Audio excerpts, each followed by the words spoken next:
नमस्कार दोस्तों, स्वागत है आपका हमारे इस चैनल गुरु पाठशाला पे। और दोस्तों, जैसे कि हमने आपसे वादा किया था कि आपको इस प्लेटफॉर्म से कई सारे क्लासेस मिलेंगी गवर्नमेंट एग्जाम से रिलेटेड, कंपटीशन की। आपका जीएस का पोर्शन हो गया, मैथमेटिक्स का, साइंस का, उन सब की क्लासेस आपको कंटिन्यू मिलती रहेगी यहाँ से। और हम आपको और बता देना चाहते हैं कि हमारी टीम लगातार बढ़ रही है। हम लोग उसी पे काम कर रहे हैं कि हम लोग थोड़ा सा मतलब ऐसे टीचर हमारे साथ शामिल हो रहे हैं कि जो अपने अपने अपने क्षेत्र में अपने अपने टॉपिक को लेकर के एक्सपर्टीज उनको हासिल है। तो हम लोग कंटेंट आपको जो देंगे वो आपके लिए रिलेवेंट होगा, यूनिक होगा। और दोस्तों, आज जिस टॉपिक में जो बात करने जा रहा हूँ, उस टॉपिक को लेकर के कई सारी भ्रांतियाँ रहती है। इतिहास को लेकर के कि इतिहास बहुत बोरिंग विषय है, मतलब कैसे पढ़ें, मतलब कई सारे सवाल आते हैं। तो जनरली हमारा फोकस ये रहेगा कि हम इसको थोड़ा सा एक स्टोरी बना के पढ़ें, कहानी बना के पढ़ें, और ऐसा पढ़ें कि ताकि हमको याद रहे। एक ओवरव्यू लें कि मतलब कैसे हम शिफ्ट करें। जैसे कि इतिहास एक बहुत बड़ा पोर्शन होता है, जैसे कि एंशियंट आ जाता है, मेडिवल आ जाता है, मॉडर्न आ जाता है, उसके बाद फिर आपका वर्ल्ड हिस्ट्री आ जाता है, जिसे हम लोग नेहरू काल बोलते हैं इंडिया में। तो बेसिकली जैसे कि हमारा पहला जो होता है वो एंशियंट का पार्ट होता है। तो एंशियंट में क्या होता है कि जैसे कि अब एंशियंट को हम लोग कैसे पढ़ें, तो इसमें एक सवाल ये आता है कि भाई उस टाइम पे क्या घटनाएं घटी, उनका हमारे पास कोई रिकॉर्ड एक नहीं है, ना कोई हमारे पास कोई उसका एक डॉक्यूमेंट है, या ना कोई कॉपी है। तो ऐसे में अपने मतलब कई सारे जो हिस्टोरियन होते हैं, तो जो बेसिकली एंशियंट हिस्ट्री जो हम लोग पढ़ते हैं, तो उसके लिए जो साक्ष्य उपलब्ध है उसको बोलते हैं पुरातत्व। क्या बोलते हैं? आधार पे इतिहास को, स्रोत के आधार पर इतिहास को तीन भागों में बांटा गया है। तीन भागों में बांटा गया है। पहला है हमारा प्रागैतिहासिक काल। पहला है प्रागैतिहासिक काल। दूसरा है आद्य ऐतिहासिक काल।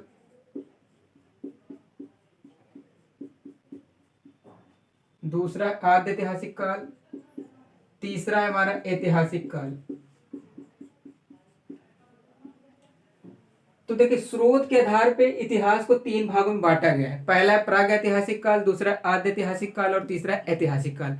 देखिए, पहले के जो साक्ष्य प्रागैतिहासिक काल के मिले या आद्य ऐतिहासिक काल के मिले, ये कोई लिखित नहीं मिले थे। इसके लिए जो साक्ष्य है, जैसे मान लीजिए हमने कहीं पे कुछ खोदा, वहां से कुछ चीजें मिल गई, तो हमारा क्या होता था, पूरा पूरा तत्व होता था, आर्कियोलॉजी। ठीक है, आर्कियोलॉजिकल मतलब होता है कि जब चीजें कोई चीज मिले हमको खुदाई के दौरान, तो उसे क्या बोलते हैं, पुरातत्व बोलते हैं। आद्य ऐतिहासिक का मतलब क्या था कि इस टाइम पे, जैसे प्राग ऐतिहासिक के टाइम पे क्या था कि लिपि का आविष्कार नहीं हुआ था, मतलब मानव क्या था, टोटली असभ्य था। उसके बाद बर्बर था, खाना बदोश आखेटक था, और उसको लिपि का ज्ञान नहीं था। तो बेसिकली प्राग ऐतिहासिक काल का मतलब है उस काल से जिस काल के मानव को पढ़ना लिखना या कहीं लिपि का नॉलेज नहीं था, तो उस काल को हमने नाम दे दिया प्राग ऐतिहासिक काल। दूसरा काल था आद्य ऐतिहासिक काल। इस काल में देखिए क्या हुआ, मानव ने लिखा तो, मगर मतलब उसने क्या लिखा वो आज तक भी इतिहासकारों के लिए सर्च का विषय बना हुआ। ऐसा लिखे कि उनको समझ में नहीं कि क्या लिख दी। जैसे मान लो कि ये मेरा नाम है, ऐसे से क्या लिख दो, कुछ समझ में नहीं क्या लिखा है, कुछ समझ में नहीं आ रहा है, समझ रहे हैं? तो वो हमारा क्या होता है, आद्य ऐतिहासिक काल होता है। समझ रहे हैं? तो आद्य ऐतिहासिक काल का मतलब क्या होता है कि मतलब जिस काल के मानव को लिपि का ज्ञान तो था, मगर उसने क्या लिखा, कैसे लिखा, उसको मतलब कोई पढ़ ही नहीं सकता, आज भी कोई नहीं पढ़ सकता। तो जो बेसिकली हमारा ऐतिहासिक काल होता है, यहीं से हमारे पास लिटरेरी सोर्स क्या हो जाते हैं, अवेलेबल। ये जनरली आपका माना जाता है वैदिक पीरियड से, यानी वैदिक काल से माना जाता है, जहां से क्या मिलते हैं, ऐतिहासिक साक्ष्य मिलते हैं। जिस काल में मानव असभ्य था और उसे लिपि का ज्ञान नहीं था, लिपि का ज्ञान नहीं था, उस काल को प्रागैतिहासिक काल कहते हैं। उस काल को क्या कहते हैं, प्रागैतिहासिक काल कहते हैं। कि जिस काल में मानव असभ्य था और उसे लिपि का ज्ञान नहीं था, उसी काल को हमने क्या नाम दिया, हमारा आद्य ऐतिहासिक काल। दूसरा काल है हमारा आद्य ऐतिहासिक काल। दूसरा काल है हमारा आद्य ऐतिहासिक काल। इस काल में हम हड़प्पा सभ्यता को रखते हैं। इस काल में हम हड़प्पा सभ्यता को रखते हैं। देखिए कई बार क्वेश्चन भी आ जाता है कि मतलब इंडस वैली सिविलाइजेशन यानी हड़प्पा सभ्यता को इनमें से किस काल में इसको रखा गया। 3-4 आपके पास ऑप्शन दे देगा, प्राग ऐतिहासिक काल, आद्य ऐतिहासिक काल, ऐतिहासिक काल। तो आपको टिक क्या करना है कि जो सिंधु घाटी सभ्यता है उसको आद्य ऐतिहासिक काल में रखा गया है। तो इस काल में हड़प्पा सभ्यता को रखते हैं, लेकिन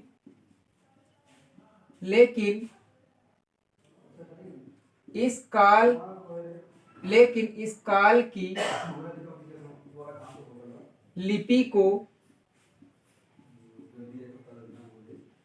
आज तक पढ़ा नहीं जा सका। आद्य ऐतिहासिक काल का मतलब क्या है, इस काल में हड़प्पा सभ्यता को रखते हैं और इस काल की लिपि को आज तक पढ़ा नहीं जा सका। तीसरा काल हमारा आता है, हमारा ऐतिहासिक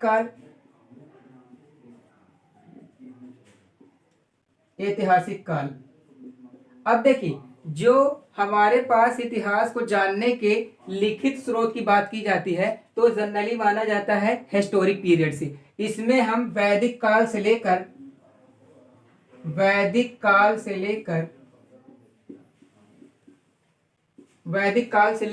अब तक का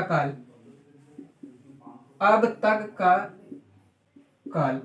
तो आपने बेसिकली जाना कि हिस्ट्री क्या है, इतिहास क्या है, और इतिहास को पढ़ने के कई सारे सोर्सेस हैं जो हमारे पास। एक होता है हमारा पुरातात्विक स्रोत, दूसरा होता है ऐतिहासिक स्रोत, और उसमें और आते हैं विदेशी यात्रियों का भ्रमण वगैरह।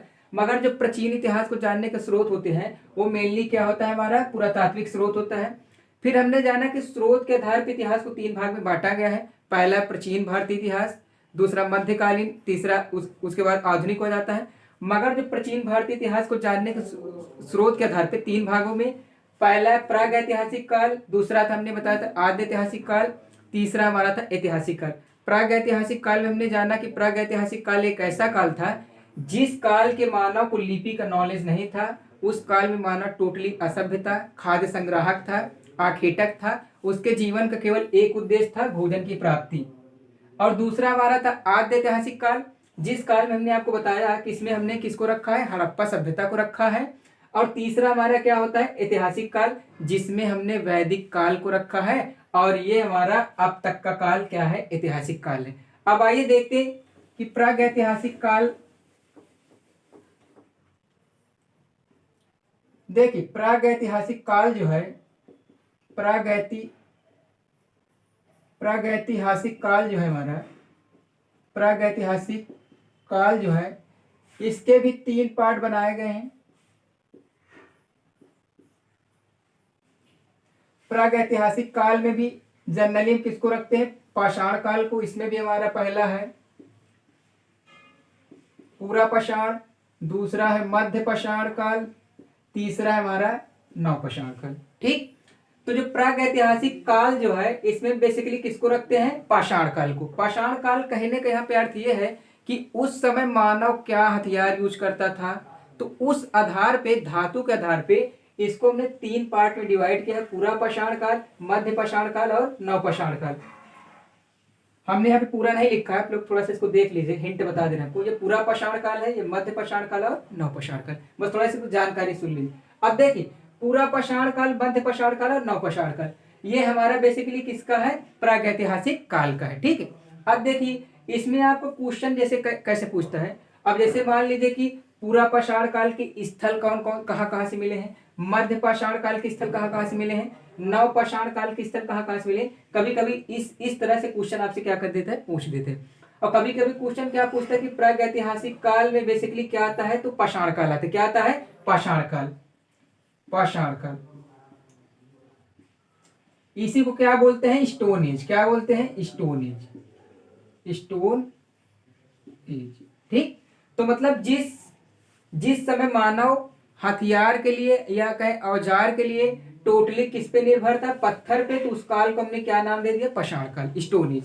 और वही स्टोन एज हमारा 3 भाग में बटा है, पूरा पाषाण काल, मध्य पाषाण काल और नवपाषाण काल। ये सबसे आपका प्रारंभिक काल था पाषाण काल का। पाषाण काल का सबसे प्रारंभिक काल पूरा पाषाण काल, और ये एक ऐसा टाइम था जिसमें मानव ने सबसे ज्यादा क्या किया है, समय व्यतीत किया है।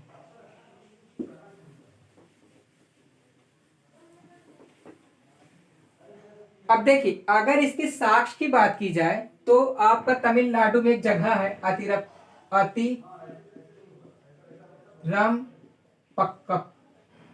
पक्कम, ये आपका तमिलनाडु में एक जगह है, वहां से इसके साक्ष्य मिले हैं। ठीक है, और एक जगह है आपका एमपी में पड़ता है। ठीक है, तो ये कुछ ऐसे जगहें हैं जहां से आपको पूरा पाषाण काल के क्या मिले, साक्ष्य मिले हैं। ठीक है, अब बात कर रहे हैं मध्य पाषाण काल की। मध्य पाषाण काल, अब देखिए ये क्या था, ये पूरा पाषाण काल से थोड़ा सा डेवलप वाला काल था। मतलब अब पूरा पाषाण काल में क्या था, मानव टोटली असभ्य था, शिकारी था, आखेट करता था, और उनके जो औजार थे उस वो क्या थे, उतने शार्प नहीं थे, उतने स्ट्रक्चर वे में नहीं थे।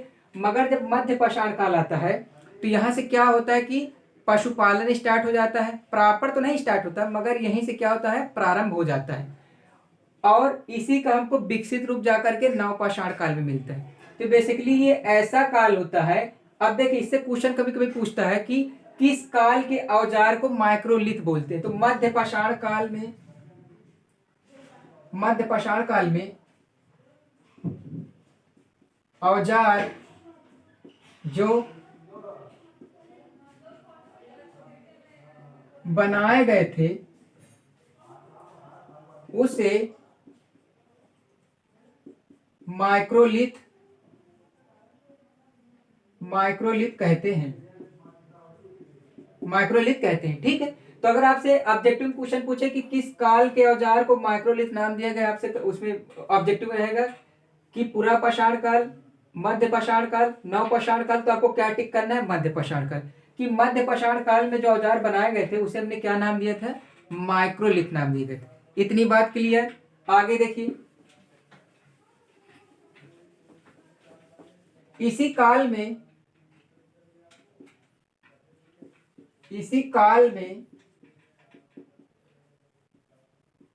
मानव ने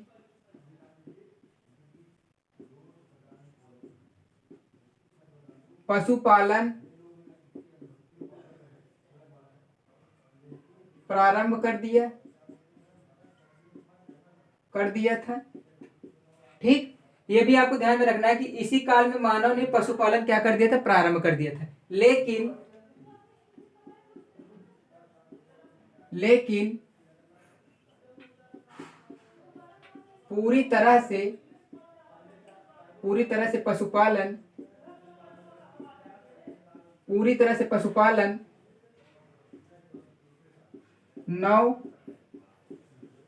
नव पाषाण काल से माना जाता है। ठीक है, ये आपको पॉइंट ध्यान में रखना है। ठीक है, अब देखिए, ये तो थोड़ा सा आपको ओवरव्यू हुआ। अब जैसे मैं ये कह रहा हूँ कि जैसे इतिहास जैसे मान लीजिए पढ़ रहे हैं, तो आपके एक दिमाग में भी ये थोड़ा सा आप स्ट्रक्चर इसको बना लीजिए कि जैसे प्रागैतिहासिक काल में क्या क्या मेन एलिमेंट है, की एलिमेंट, मध्य पाषाण काल में क्या क्या है, नव पाषाण काल में क्या क्या है। अब जैसे प्रागैतिहासिक काल में क्या था कि ये टोटली क्या था, पाषाण काल था। इस काल में कृषि वगैरह का आविष्कार नहीं होता, पशुपालन स्टार्ट नहीं होता, और मानव क्या था, टोटली आखेटक था यानी शिकारी था। और इस काल के लोगों को लिपि का नॉलेज नहीं था, यानी लिखने पढ़ने का ज्ञान नहीं था उनके पास। मगर जब आद्य ऐतिहासिक काल आता है तो इस काल में लोगों को क्या होता है कि ये लोग ऐसा लिखते हैं, मतलब इनकी लिपि को क्या किया गया है, आज तक पढ़ा नहीं गया है।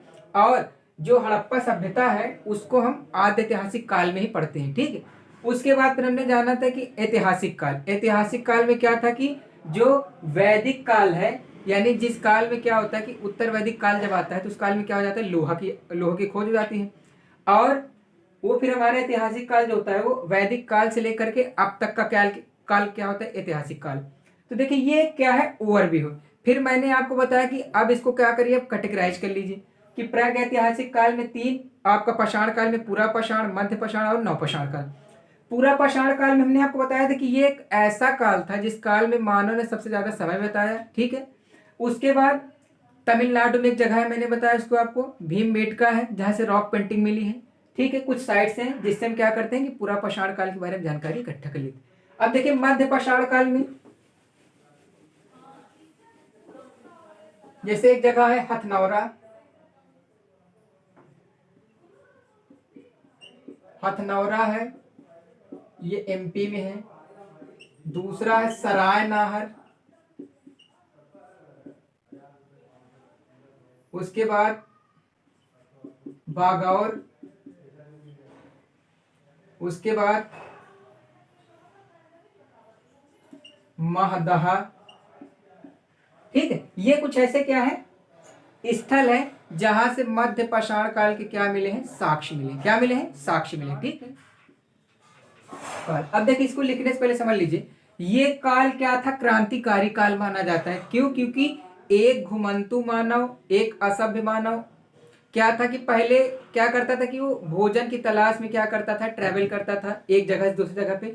मगर ये काल ऐसा काल होता है कि एक असभ्य मानव, एक घुमंतु मानव, अब वो क्या हो रहा है कि धीरे धीरे परमानेंट सेटलमेंट की ओर यहीं से बढ़ना उसका स्टार्ट हो जाएगा, ठीक है। ये क्या है, मानव इतिहास की उस समय की सबसे बड़ी क्रांतिकारी घटना। हम लिख सकते हैं कि प्राचीन मानव की, प्राचीन मानव की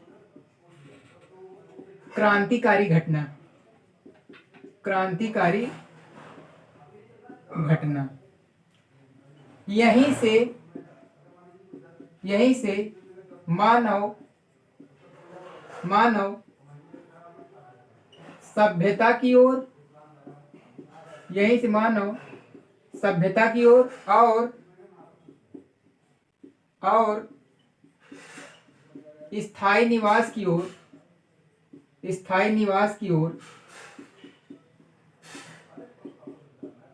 ओर, अग्रसर होता है।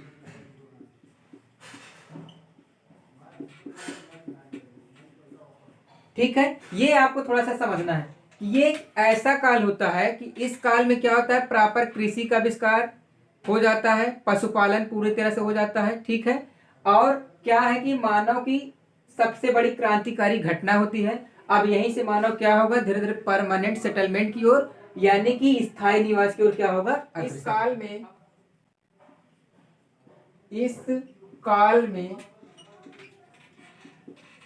में कृषि की शुरुआत हो जाती है और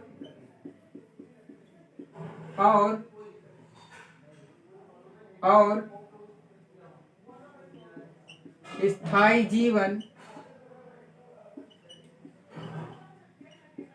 जीवन यहीं से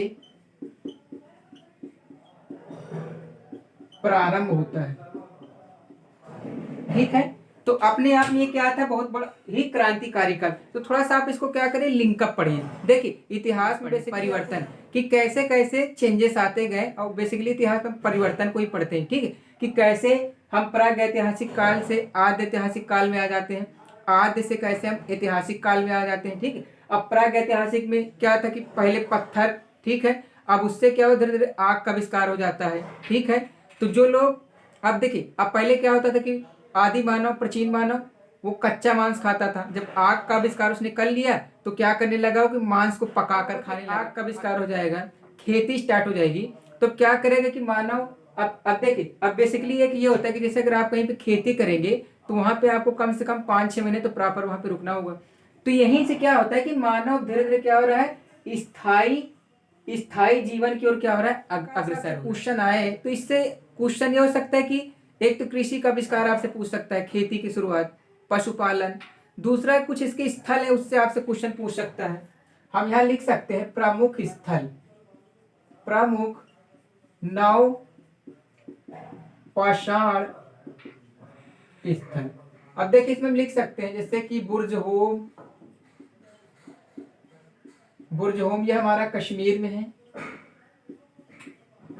ये कश्मीर में है। दूसरा हम यहाँ पे कोलढिवा लिख सकते हैं, कोलढिवा, ये यूपी में है। तीसरा हम यहाँ पे चिरांद लिख सकते हैं, ये कहाँ पे है, बिहार में है। ठीक है, ऐसे बहुत सारे हैं।